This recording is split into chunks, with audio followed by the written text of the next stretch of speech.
Bom dia, os irmãos. Quero saudar as pessoas que assistem através do YouTube. Algumas pessoas já me falaram que acompanham, né, todo domingo a transmissão aqui da igreja. Então, uma saudação para aqueles que estão em casa, à distância. Nós vamos estudar nessa manhã este versículo e também o seu contexto. Tudo posso naquele que me fortalece. Você já deve ter visto essa frase, até em caminhão, né? Tem em vários lugares, até em estabelecimentos comerciais, né? Tem essa frase, esse versículo isolado. Tudo posso naquele que me fortalece.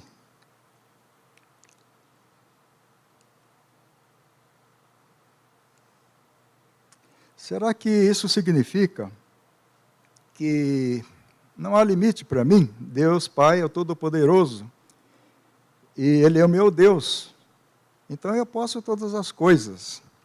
Pode dar essa impressão, mas não é bem isso que o apóstolo Paulo queria dizer aqui nesse versículo. Depende muito do contexto em que nós estamos lendo esse versículo. Não posso ler um versículo isolado e tomar isso como base para as decisões da minha vida. Tem um versículo lá em Malaquias que diz que se os céus vão se abrir se você trouxer o dízimo para a casa do Senhor. Mas não significa que se você trouxer o dízimo, tudo vai se resolver financeiramente na sua vida. Não quer dizer isso. Se a gente vai ler o contexto lá em Malaquias, é um contexto que diz que o povo estava rebelde. O povo precisava se tornar para Deus. Tornai-vos para mim. Então, os céus vão se abrir se vocês cumprirem, se vocês voltarem para Deus, trouxerem os dízimos à casa do Senhor. Então, os céus vão se abrir. Tornar-vos para mim, era a condição básica lá em Malaquias. Então, o contexto na Bíblia é importantíssimo. Nós, em todos os versículos, nós temos que ler o que vem atrás e, às vezes, o que vem à frente daquele versículo. Então, o versículo pode ser mal interpretado quando ele não é estudado dentro do contexto. Então, tudo posso naquele que me fortalece, não é apenas um recurso que eu uso nas horas duras, nas horas de dificuldade. Estou passando por um momento difícil, duro, então eu me lembro daquele versículo lá, tudo posso naquele que me fortalece. Não é um amuleto, né, para ser usado nesse sentido. E a gente vai ver que tudo posso naquele que me fortalece, o apóstolo Paulo diz, porque é um estilo de vida que ele adotou. Até ele chegar a esse ponto, ele percorreu um caminho. Não foi assim da noite para o dia que isto aconteceu. O texto completo é esse que está aí na tela. Alegrei-me sobremaneira no Senhor, porque agora, uma vez mais, renovastes a meu favor o vosso cuidado, o qual também já tinhas antes, mas vos faltava oportunidade. Digo isto, não por causa da pobreza, porque aprendi a viver contente em toda e qualquer situação. Tanto sei estar humilhado, como também ser honrado. De tudo e em todas as circunstâncias, já tenho experiência, tanto de fartura como de fome, assim de abundância como de escassez. Tudo posso naquele que me fortalece. Então, esse versículo ele vem fechar essa série de versículos que vocês estão lendo aí. Ele está dizendo que ele aprendeu a viver com pouco. Ele aprendeu a viver em dificuldade. Ele até passou fome. Ele teve momentos de fartura, de abundância. mas ele passou por momentos de escassez. E o que aconteceu nesses momentos duros? Deus o socorreu. Deus foi muito presente. Ele aprendeu, então, que qualquer dificuldade que ele enfrente, qualquer uma, ele pode superar, porque alguém lá em cima cuida dele. Este é o sentido, né? Ele pode todas as coisas, porque ele já aprendeu que com Deus tudo vai muito bem, né? Tem um corinho, né, que a gente cantava lá atrás, né? Com Cristo no barco, tudo vai muito bem. Então, tudo posso naquele que me fortalece. É para quem aprendeu e superou as dificuldades. Viu que nas horas duras, naquelas horas que pareciam impossíveis, Deus ajuda.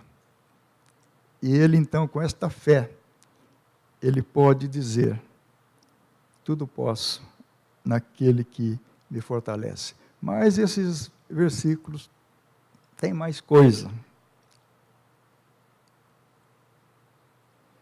Quero dizer que dificuldade faz parte da vida. Todo mundo passa por dificuldade, seja financeira, seja de saúde, seja na área afetiva. Todo mundo vai enfrentar dificuldades. Isto é um fato. Quanto mais a gente vive, a gente vai mais vendo que isto é realmente um fato.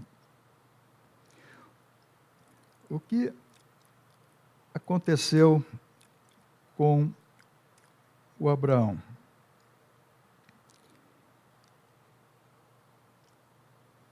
Ele passou anos escutando uma promessa de Deus.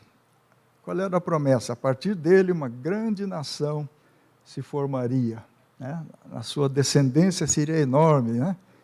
Como as estrelas do céu, uma quantidade enorme, mas ele não tinha nenhum filho. E passava o tempo, e ele continuava não tendo filhos. E passou da idade de ter filhos. A sua esposa passou da idade de ter filhos. E ele não entendia essa promessa que Deus tinha feito. Como ia acontecer, né, essa grande descendência? Mas ele tinha fé. Ele falou: não sei como vai acontecer, mas eu confio nessa promessa que Deus fez lá atrás. E um dia, então, nasceu Isaac, milagrosamente. Deus é um Deus de milagres, dos impossíveis. Apesar de tudo que ele enfrentou, chegou então a promessa de Deus, um filho na sua família.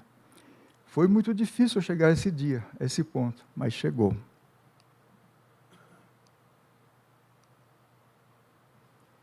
Um dia,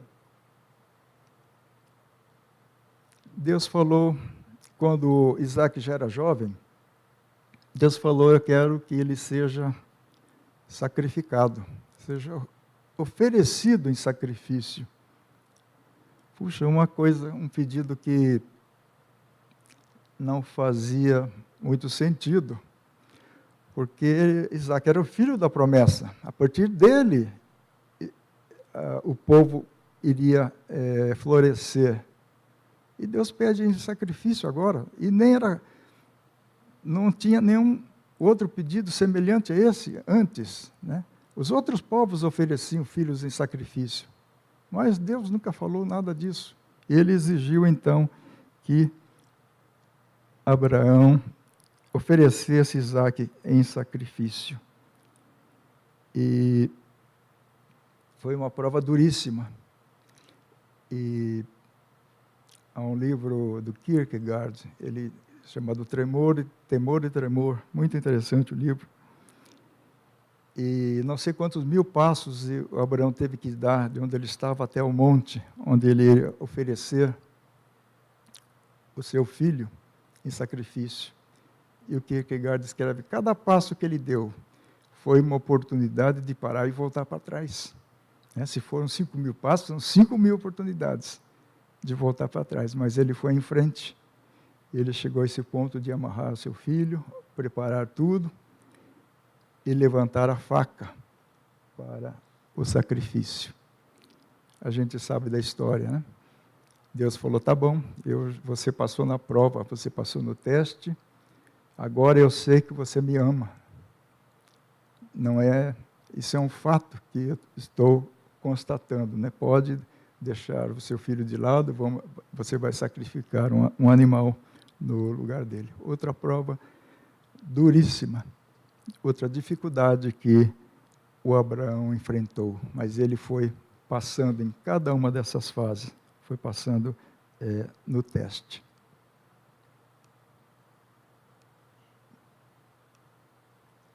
O que aconteceu com José? José tinha sonhos que um dia os seus irmãos e até seus pais iriam se curvar diante dele. Ele não entendia nada disso, mas era um sonho que Deus tinha dado para ele. E aconteceu que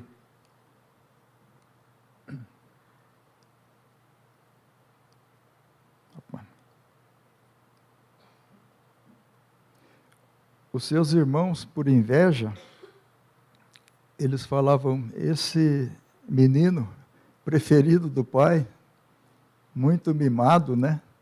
Nós vamos resolver esse problema, vamos eliminar ele, acabar com a vida dele.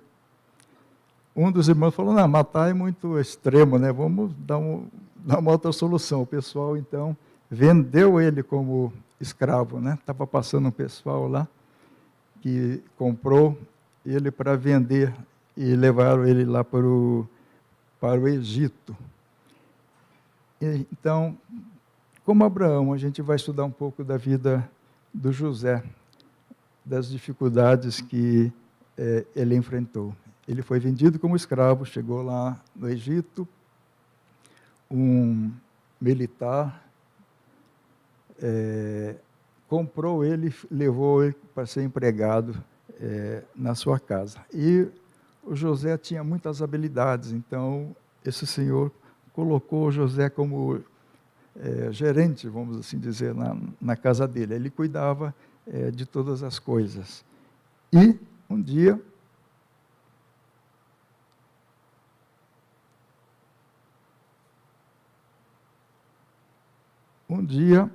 a mulher desse patrão dele acusou ele falsamente de assédio sexual. Esta mulher desejou ele recusou, e como ele se recusava mais de uma vez a mulher pegou a roupa dele e usou como prova, né, com as pessoas dizendo, este homem tentou me agredir, tentou abusar de mim. Uma acusação falsa, fake news, né, como se diz hoje, tanta coisa fake news. E ele, então, depois dessa acusação, ele foi parar lá na prisão.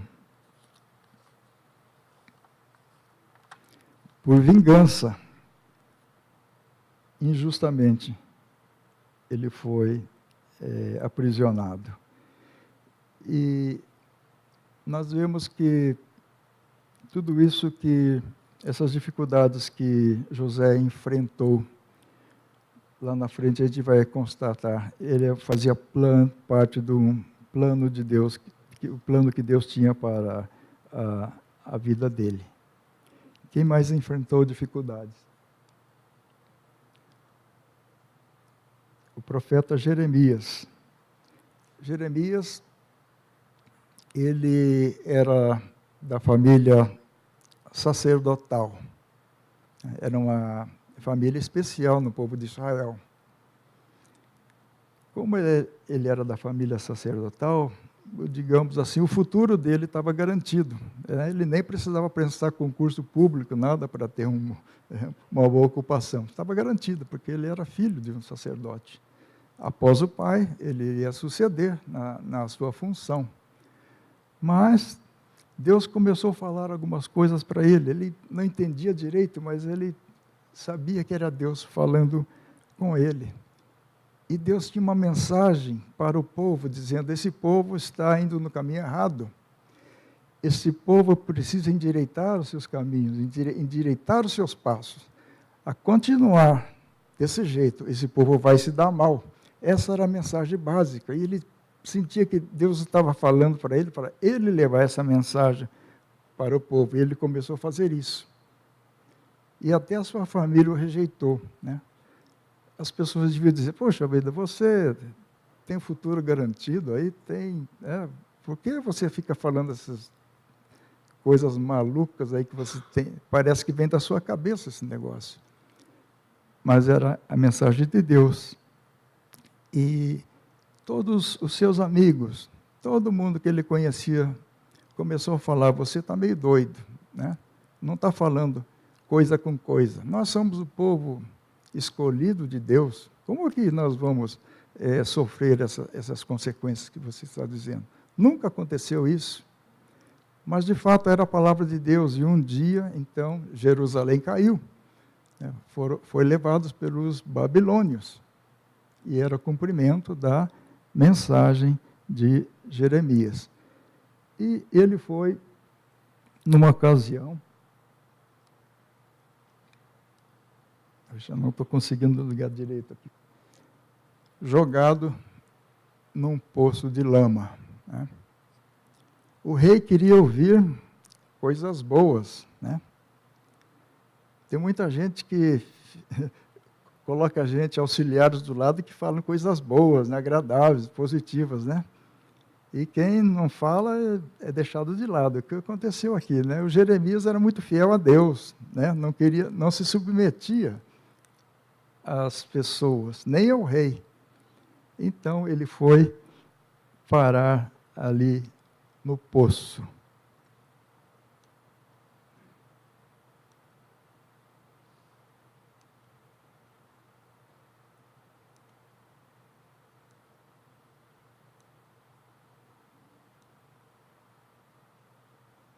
No poço havia uma pessoa na corte, um etíope, chamado Ebed-Meleque. Ele falou para o rei, olha, lá no poço o Jeremias vai morrer se ele continuar ali mais um tempo. Ele não pode continuar ali. Então o rei falou, tá bom, vai lá e tira ele de lá. Então Ebed-Meleque foi com algumas pessoas, lançou uma corda, uma coisa ali para ele subir e não foi morto. Uma vida cheíssima de dificuldade, a do Jeremias. É só a dificuldade que ele enfrentou. Rejeitado pelos irmãos, pela família, pelos irmãos, pelo povo, encarcerado, foi jogado no poço. Por que tudo isso? Então a gente começa a lembrar lá do apóstolo Paulo, falando das dificuldades. Todas essas dificuldades foram aprendizado para essas pessoas. Passaram pelas dificuldades, mas Deus estava com eles, apesar de tudo.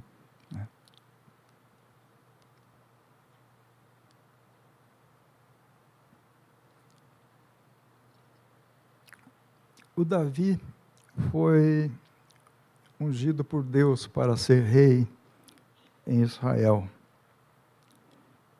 E foi parar na corte porque ele tangia bem a harpa e pela música ele conseguia acalmar o rei Saul.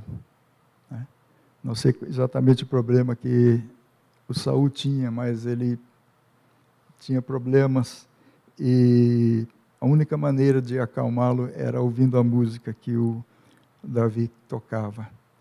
Chegou um ponto que o Davi começou a crescer lá dentro da corte, começou a ir para as lutas e conquistar as batalhas, vencer. E o Saul começou a ficar com inveja, com ciúme. E imagino eu que o Saul falou, esse cara aí é uma ameaça para mim, né? Se ele continuar desse jeito, ele vai tomar o meu lugar aqui, né? E chegou a um ponto que ele tentou matar o Davi, mas ele consegue escapar. E ele foge, vai viver em umas cavernas lá Lá em Israel tem bastante cavernas, por causa da geografia lá. E muita gente morava em caverna. Ele ficou anos e anos ali. A gente começa a imaginar, puxa vida, essas pessoas são servas de Deus, né? Estão fazendo o que Deus mandou. Por que tem que passar por tanta coisa desse jeito? Pois é, Deus faz desse jeito. Não é diferente. Com nenhum desses que eu já mencionei. É a história que mais ou menos se repete. Dificuldade e aprendizado.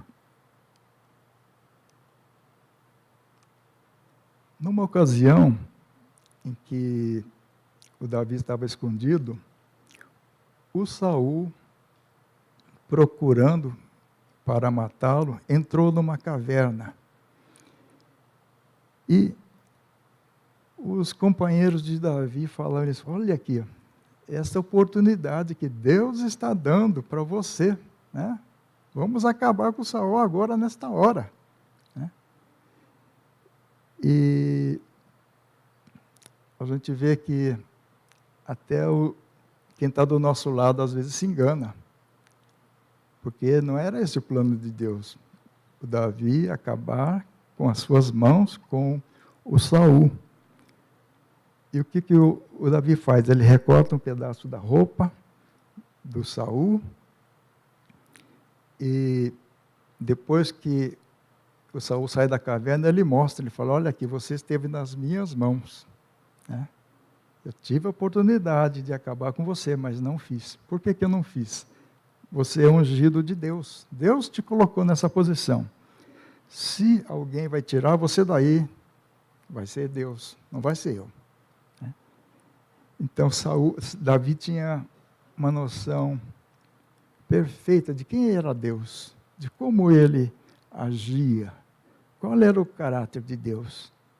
Muitas coisas não resolvemos pelas nossas mãos, precisam ser resolvidas por Deus. Às vezes tentamos resolver por nossas mãos e nos damos muito mal, por não conhecer quem é Deus e como ele age. Davi enfrentando dificuldades, mas ele superou essas dificuldades, se tornou rei, conforme Deus tinha planejado para ele.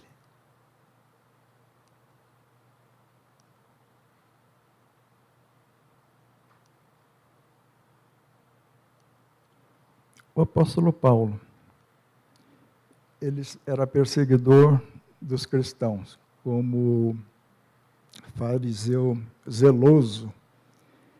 Ele achava que a seita, né, os seguidores de Cristo eram todos uns hereges, que Jesus não era Messias, como ele dizia, perseguia os cristãos. E nesse zelo, um dia, ele se encontrou com Jesus. Ele estava indo para Damasco, provavelmente para ali perseguir mais os cristãos. E nesse encontro com Jesus, ele percebe que, de uma maneira sobrenatural, Deus falou com ele. Jesus falou com ele. Ele pergunta: quem és tu? Ele fala: eu sou Jesus a quem tu persegues. Neste momento, então ele percebeu que era verdade que Jesus era o Messias. Ele era o prometido, ele já veio e cumpriu a promessa de Deus. Então, ele se converteu naquela hora. De perseguidor, ele passou a ser divulgador da obra, divulgador do Evangelho, da obra de Jesus.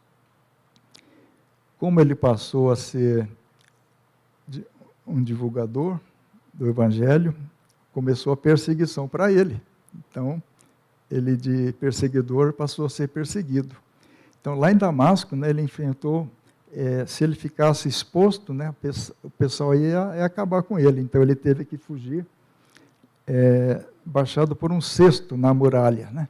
As pessoas colocaram ele num cesto, desceram, ele pôde, então, ir para outro lugar.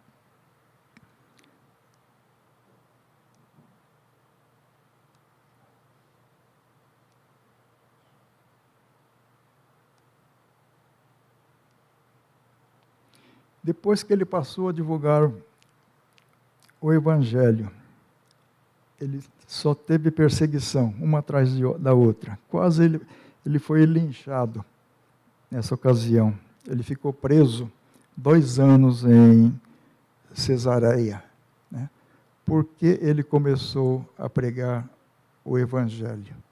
Então, aqui começam as dificuldades na vida do apóstolo Paulo.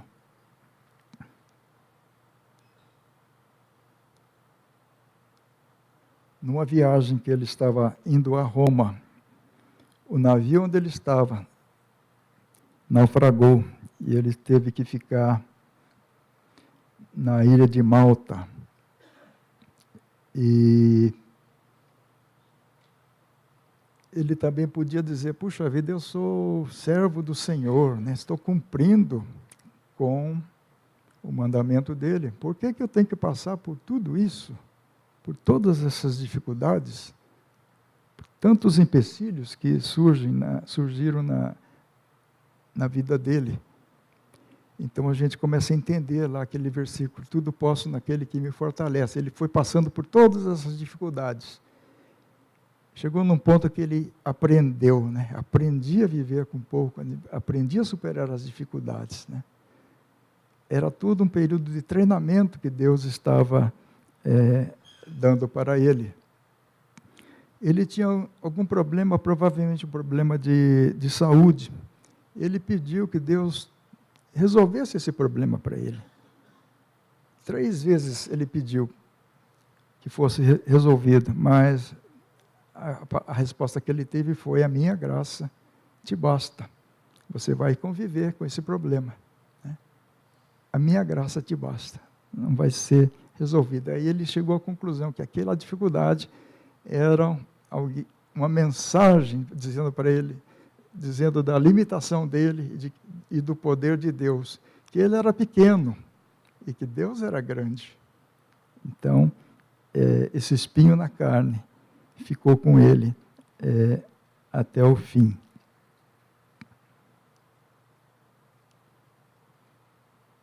O que todas as pessoas que eu mencionei têm em comum?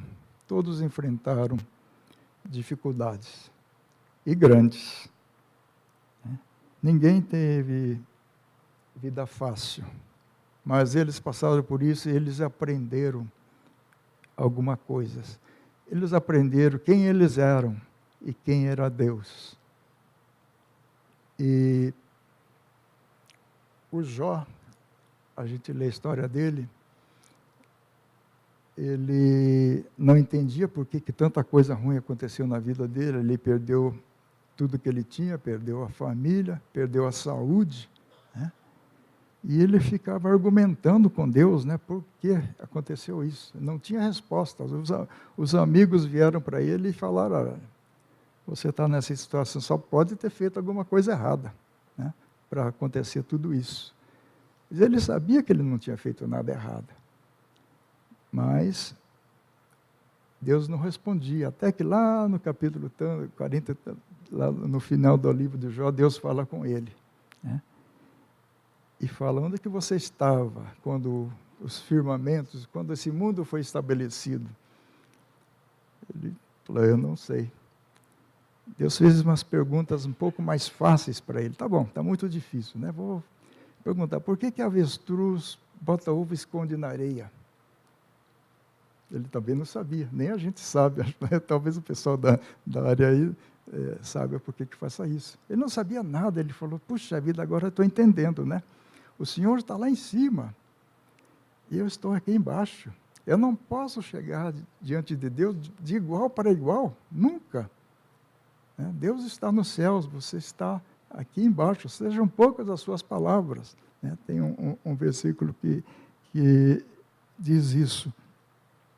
Então, só então, o Jó pôde falar: nossa, eu te conhecia de ouvir, né? De ouvir falar, mas agora os meus olhos te veem. uma experiência transformadora, né? Todas essas dificuldades que as pessoas citadas passaram foram uma experiência transformadora na vida deles. Cresceram, ficaram muito mais próximos de Deus. Tinha uma certa distância, né? Eles se aproximaram, ficaram mais parecidos com Jesus, né?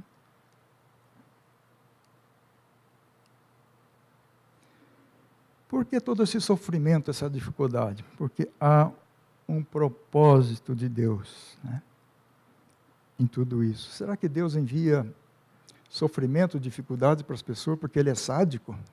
Só para provocar a gente? Não. Porque existe um propósito. A gente só aprende se passar por essas dificuldades. Muita coisa a gente não aprenderia se não fosse assim. Não existe outro meio. Então, há um propósito. Quando o José, finalmente, ele se torna governador lá no Egito, né, a gente poderia dizer, nossa, que carreira bem-sucedida, né? Passou por tudo aquilo e virou governador. Está lá em cima agora, né? Só o faraó está acima dele. E acontece fome lá onde os seus pais e os seus irmãos moravam. E eles vêm ao Egito em procura de socorro, porque é o único lugar que existia alimento para vender, era lá no Egito. Quando ele vê os irmãos, ele percebe quem são eles. Eu não sei o que passou no coração dele. Será que ele teve algum desejo de vingança? Pelo menos, né, tirar alguma satisfação pelos irmãos por terem vendido? Mas ele percebe uma coisa, nossa, tudo aquilo que aconteceu foi plano de Deus. Tudo, nem um pedaço saiu fora do plano. Ele foi vendido, a pessoa que comprou, no fim, ele foi parar na cadeia. Se não tivesse ido para a cadeia, ele não teria se encontrado com o copeiro. O copeiro é que disse para o rei, quando o rei teve dificuldade de interpretar o sonho, o copeiro se lembrou, então, puxa vida, eu tinha prometido para José que ia me lembrar dele, esqueci dele, mas agora eu estou me lembrando, né? Lá na prisão, tem um hebreu ali que ele interpreta sonhos. Então o faraó manda trazê-lo. E ele interpreta corretamente o sonho. E o faraó percebe, esse cara aí é bom. E dá um cargo de importância para ele. E a gente vê ali, ele está com a roupa toda bonita ali, né? Governador. E quando os seus irmãos chegam, ele fala, nossa, isso tudo que aconteceu faz parte do plano de Deus. Então ele fala, eu sou José, vosso irmão, a quem vendeste para o Egito. Agora, pois, não vos entristeçais, nem vos irriteis contra vós mesmos por me haverdes vendido para aqui. Por quê? Para a conservação da vida, Deus me enviou adiante de vós. Então, é como se tivesse dado um clique na cabeça dele. Puxa vida, não foi nada por acaso, né? Tudo isso que aconteceu. Há um motivo de eu estar aqui onde estou. Porque se eu não estivesse aqui, a história, né, da família dele ia desaparecer. Mas para a conservação da vida é que eu fui mandado por Deus aqui adiante de vós. Então, este era o propósito, ele descobriu qual era o propósito de Deus para todo o sofrimento, para tudo o que ele passou até essa data. Outra história de quem descobriu o propósito na sua vida. Esther, certamente era muito bonita, ela passou num concurso de beleza e foi parar na corte, né, lá na Pérsia. E o seu povo, estava ameaçado de desaparecer do mapa por perseguição. E o seu primo fala, olha, porque se de todos calares agora, de outra parte se levantará para os judeus socorro e livramento, mas tu e a casa de teu pai perecerei. E quem sabe, se para a conjuntura como esta é que foste elevada a rainha? Então, ela ficou num grande dilema. Puxa vida, será que eu estou aqui nessa posição de rainha porque Deus tem alguma coisa para fazer através da minha vida? Talvez seja isso, o seu primo está dizendo. Não foi por acaso que ela estava na condição de rainha. Ela tinha a oportunidade, então, de interceder pelo seu povo. E ela, então, arrisca a sua vida, vai na frente do rei. Ninguém podia simplesmente chegar na frente do rei e dizer, eu queria dar uma palavrinha aqui. Não, o rei da Pérsia era o Todo-Poderoso. Se alguém ousasse chegar na frente dele, ele podia mandar executar, ou se ele estendesse o cetro em direção da pessoa, como está acontecendo ali, ele está dizendo, tá bom, fala o que você tem para falar. E ela, então, fala do pedido que ela tem, o decreto que o rei tinha dado, ele não podia voltar atrás, era assim lá no reino da Pérsia, e o povo, então, estava com uma grande dificuldade. E a solução foi a seguinte, tá bom, o rei autorizou que o povo de Israel se defendesse de tudo que poderia acontecer. E assim, dessa maneira, o povo não sumiu do mapa, não perecer. E nessa ocasião que, antes de ela comparecer diante do rei, ela disse assim, para o seu primo, vai ajunta todos os judeus que se acharem em Suzã e jejuai por mim, e não comais nem bebais por 3 dias, de noite nem de dia. Eu e minhas servas também jejuaremos. Depois irei ter com meu rei, ainda que é contra a lei. Se perecer, pereci. É famosa essa frase dela, se perecer, pereci. Vou arriscar a vida, né? Tentar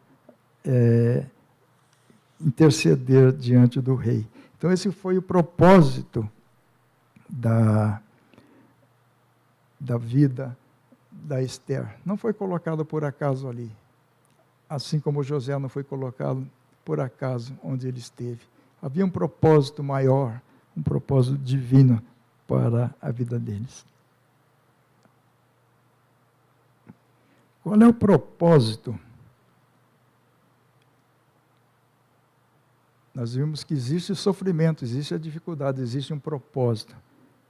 Qual é o propósito? O propósito é que o crente execute o plano que Deus criou para ele. Deus cria um plano para cada pessoa.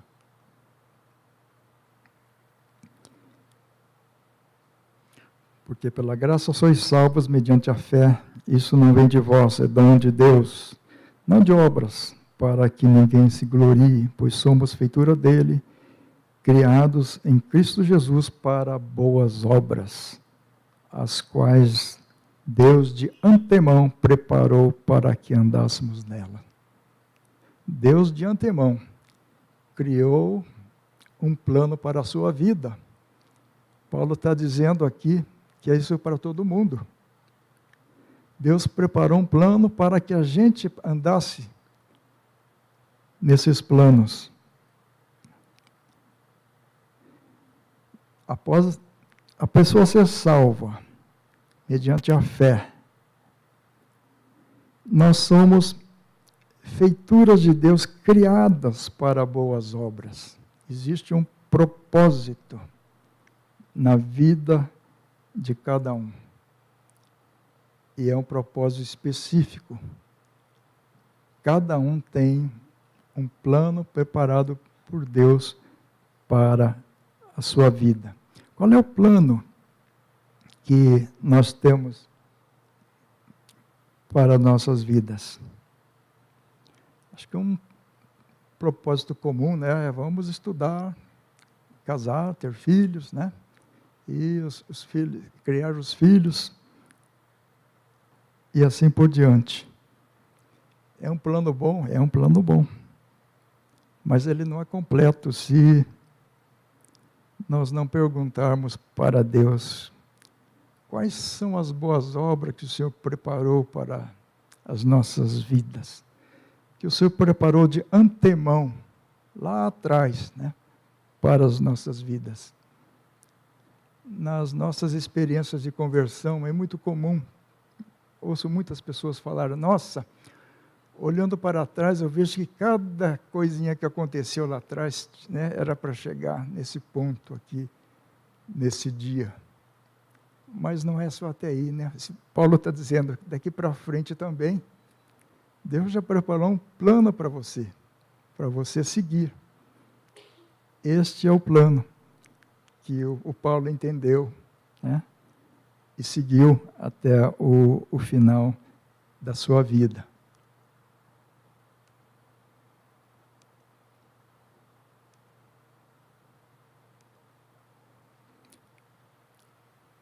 Esta mulher chamada Irena Sandler, ela foi uma assistente social, enfermeira polonesa. Ela morou em Varsóvia na época da Segunda Guerra Mundial. Os judeus estavam confinados no gueto de Varsóvia. Ela não era judia, mas pôde entrar lá dentro do gueto. Ela viu o problema que existia lá dentro. E ela, entre outras coisas, ela contrabandeava crianças para fora do gueto, para que elas não morressem lá. Pegava o carrinho, ela, como enfermeira, ela podia levar e trazer coisas, ela escondia as crianças no carrinho, e foi trazendo mais de 2.500 crianças foram salvas lá do gueto de Varsóvia. E uma ocasião, uma mãe judia perguntou, mas como é que eu tenho certeza que meu filho, minha filha vai se salvar? Ela falou, olha, certeza eu não tenho nenhuma. A única certeza que eu tenho é que se ela ficar aqui, ela vai morrer. Então, muita gente deram, né, as suas crianças para que elas tivessem alguma chance. E muitas delas viveram. Né? Lá depois, anos depois, vieram agradecer a ajuda que ela deu. E esta Irena Sandler, por que ela fez isso? Né? Lá em Israel tem lá um vídeo, né, falando, descrevendo os feitos dela. Ela é homenageada, né, até hoje lá. E ela fala assim, olha, a minha vida não faz sentido se eu não fizer isso. Foi para isso que eu nasci. Este é o propósito da minha vida. Né? Ela que não era do povo judeu, nada, ela percebeu que Deus a colocou ali com este propósito. Ela sofreu, foi torturada, mas não abriu a boca. Né? E conseguiu fazer isso, porque ela descobriu qual era o propósito da vida para a vida dela. E não fugiu. E cumpriu com o seu propósito. Muito inspiradora a vida dela.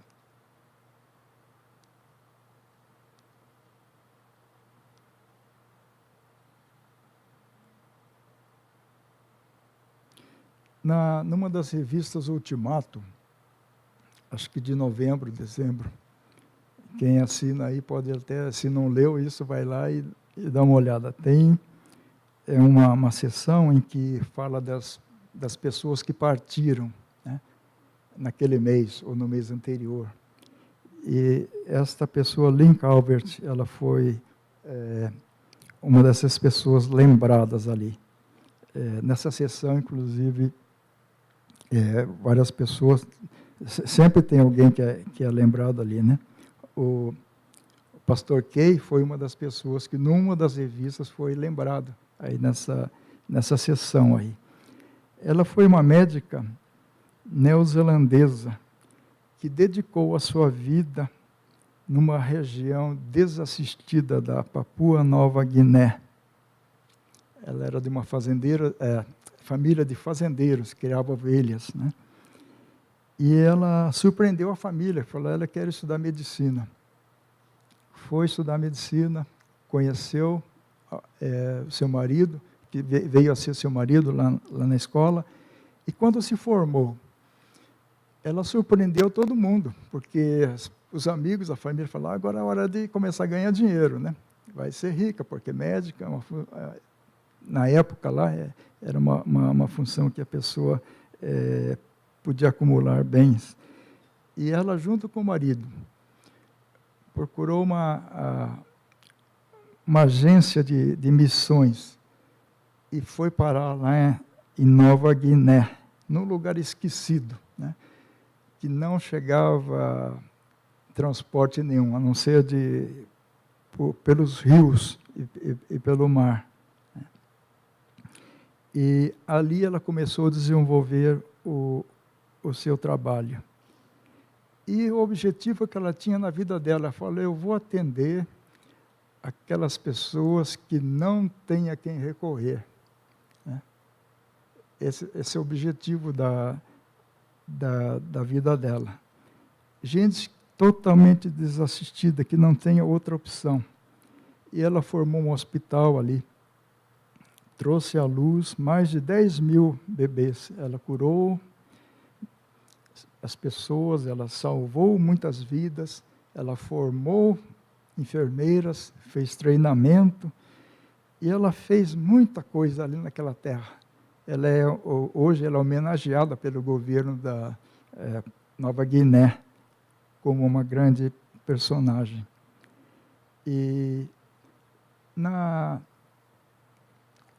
esta parte da revista Ultimato, eu fui descobrir depois, foi tirada da Christianity Today. Né? Quem quiser ler mais detalhes, procura lá na Christianity Today e vai ver que tem bastante detalhe. Uma repórter lá pesquisou a vida dela, escreveu, então, sobre isso.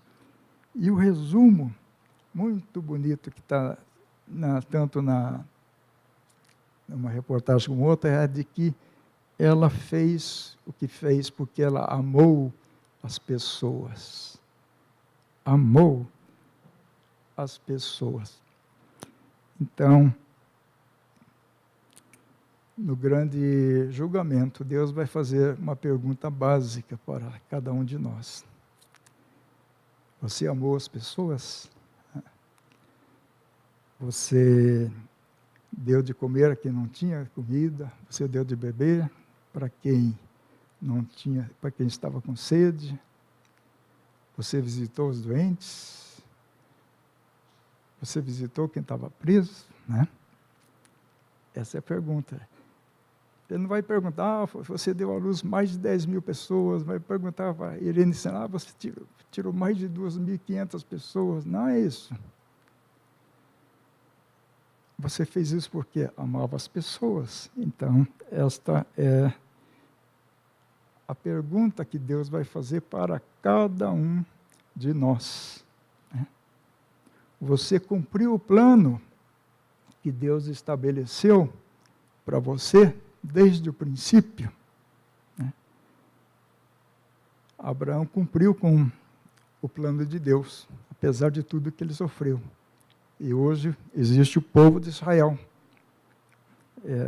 por causa dele. E nesse povo veio nosso Senhor Jesus Cristo. Dele veio uma nação grande. E as nações fora Israel foram abençoadas. Nós somos abençoados por causa da vida do Abraão. José cumpriu o plano que Deus tinha para a vida dele. O povo não desapareceu, morrendo de fome. Davi foi um homem segundo o coração de Deus. É o único na Bíblia, né, que é mencionado desta maneira. Davi, um homem segundo o coração de Deus. Que privilégio que ele tinha, né? Ele praticava a justiça, ele amava o Senhor, ele amava o seu povo, né?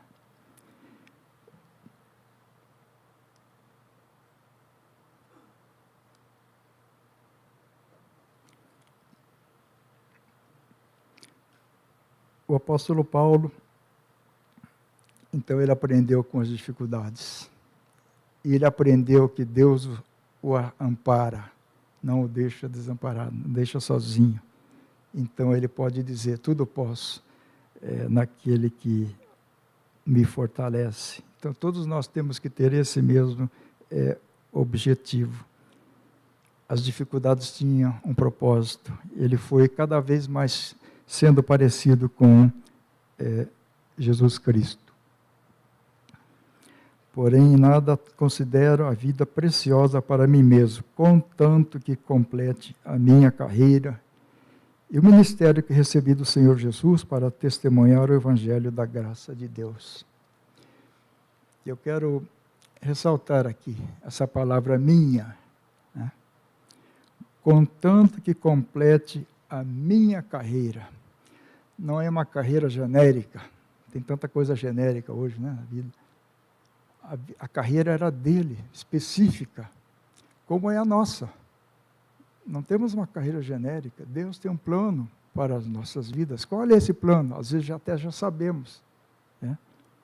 Mas é específica para cada um de nós. A coisa mais importante que o Paulo tinha, ele está aqui nessas palavras, a coisa mais preciosa é que eu complete a carreira e o ministério que o Senhor Jesus deu para ele.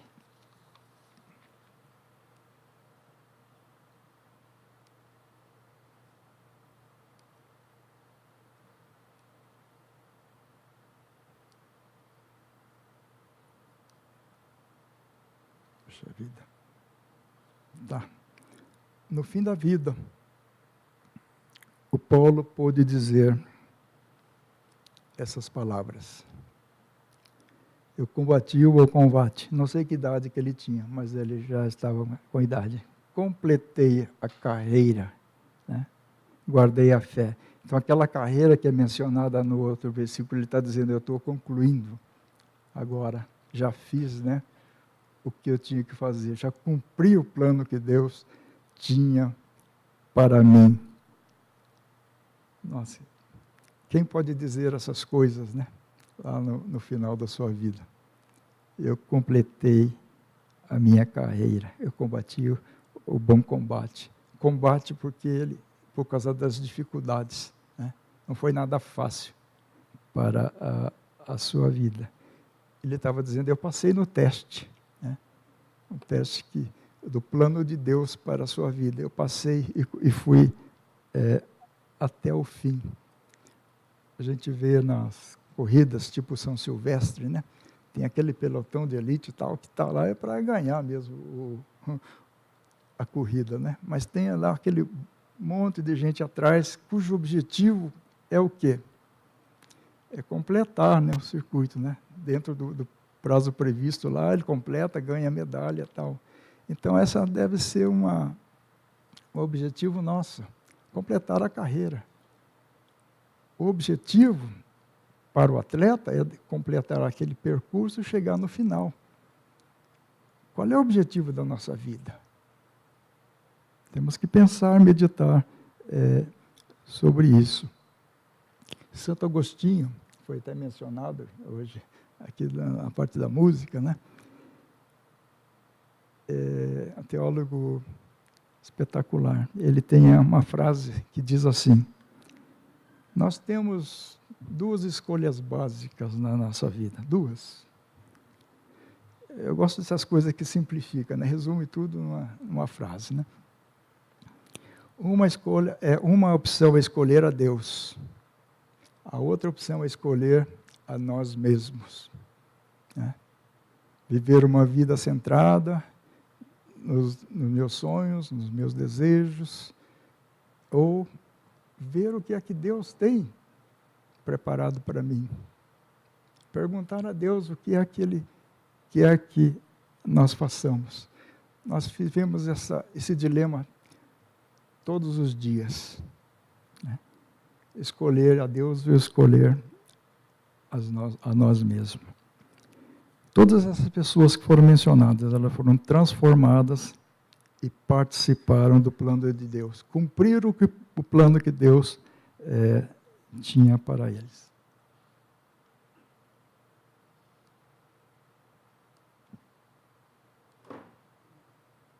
Todos passam por dificuldades. Nós também. Mas há um propósito na dificuldades. O propósito é que o crente execute o plano que Deus criou para ele. Abraão, ele não fugiu do propósito. Ele podia dizer, não, ir para um povo, uma terra desconhecida, né? Não vou, né? Mas ele foi pela fé. O Davi foi ungido rei. E a gente fala, coisa boa, né, ser ungido rei, mas é a responsabilidade, né? E as dificuldades. Ele não fugiu. E Paulo também não fugiu. Que planos que você tem para a sua vida? É um momento de pensar, se nós não pensamos. Né? Eu desafio você a considerar o plano que Deus, de antemão, preparou para a sua vida. Que Deus, então, possa nos abençoar. Obrigado. Eu queria terminar com uma oração. Senhor, nosso Deus e Pai, nós te damos graças porque podemos estar reunidos aqui na tua casa, estudar a tua palavra, escutar a tua voz. Queremos pedir o teu auxílio, a tua ajuda, Senhor, para que possamos decidir corretamente na nossa vida. Possamos tomar as decisões que tu queres, possamos seguir o plano que tu tens para as nossas vidas. Pedir que tu nos abençoe, em nome de Jesus. Amém, Senhor. Amém. Pedir para o Roberto continuar aqui no palco.